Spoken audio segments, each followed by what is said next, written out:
Hello everyone, welcome back to our channel. आज मैं आपके लिए लाई हूँ 12th क्लास हिस्ट्री का चैप्टर 8 के important actual question.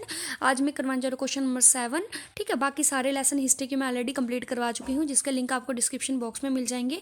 Question number 8 है हमारा कि जो जंगल में रहने वाले लोग थे यानी कि वनवासियों की ज़िंदगी में कैसे चेंज आया 16th और 17th सेंचुरी में। ठीक है, अब क्या था, हमारे भारत का एक बहुत बड़ा एरिया जो था उसको जंगलों ने कवर कर रखा था। ठीक है, 16 और 17 सेंचुरी में। और जो वनवासी थे, जंगल में रहने वाले जो लोग होते थे, उनको जंगली कहा जाता था। जंगली क्यों कहा जाता था? क्योंकि उनके जो ऑक्यूपेशंस थे, उनका जो कामकाज थे, जिसमें क्या होता था, वो हंटिंग करते थे, फॉरेस्ट के जो सामान होता था उसको इकट्ठा करते थे और शिफ्टिंग कल्टीवेशन करते थे। शिफ्टिंग कल्टीवेशन क्या होता है कि कब एक पैच पर, ज़मीन के एक पैच पर वो खेती करते थे और जब वो ज़मीन बंजर हो जाती थी फिर दूसरे पैच पर वो खेती करना शुरू कर देते थे। ठीक है, इन एक्टिविटीज़ को वो डिफरेंट रीजनों के कारण परफॉर्म करते थे, मतलब जैसा क्षेत्र होता था उसके हिसाब से ये एक्टिविटीज़ को परफॉर्म करते थे। ठीक है, अब जैसे फॉर एग्जांपल हम ले लेते हैं बील।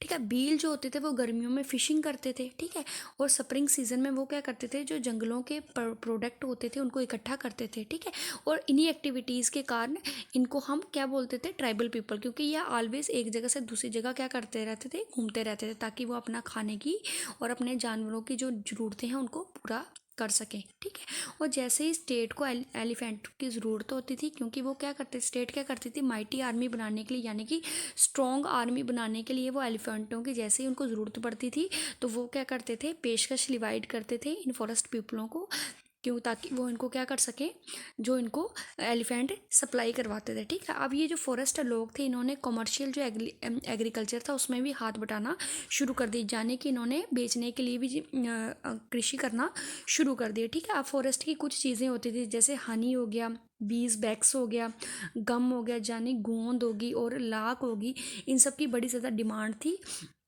और गम और जो लैक होती थी, ये बहुत ही ज़्यादा मेजर आइटम्स ही जिनको ओवरसीज़ एक्सपोर्ट किया जाता था, मतलब बाहरी देशों में एक्सपोर्ट किया जाता था 17th सेंचुरी में।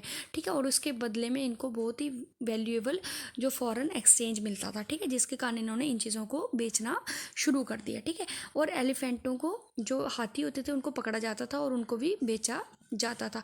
अब जैसे ट्राइबल्स लोग होते थे पंजाब में, जैसे लोहानीस, उन्होंने वो ओवरलैंड अफ़गानिस्तान के साथ उन्होंने ओवरलैंड ट्रेड को शुरू कर दिया और उन्होंने इंटरनल ट्रेड शुरू किया, किसके साथ, पंजाब के साथ। ठीक है, और यही कुछ सोशल फैक्टर थे जो रिस्पॉन्सिबल थे इनकी ज़िंदगी में जो चेंज आया था। ठीक है, अब कुछ ट्राइबल जो चीफ होते थे वो जमींदार बनकर बैठ गए और कुछ उनमें से थे जो कि किंग बन गए। ठीक है, अब उन्होंने अपने ही जो भाई बंधु थे उनको अपनी आर्मी में रिक्रूट करना शुरू कर दिया। ठीक है, फॉर एग्जांपल असम में। ठीक है, अब जो अहम किंग था वो अपने लोगों के ऊपर डिपेंड था। ठीक है, अब वो लोगों को ज़मीन के जो लोग उसको सर्विस देते थे, यानी कि उसकी सेना में जो उसको सर्विस देते थे वो उनको ज़मीन दिया करता था। ठीक है, अब 16th सेंचुरी में क्या हुआ, ये जो ट्रांजैक्शन थी ट्राइबल से मोनार्चिकल सिस्टम में, ये टेक प्लेस होना शुरू होगी। ठीक है,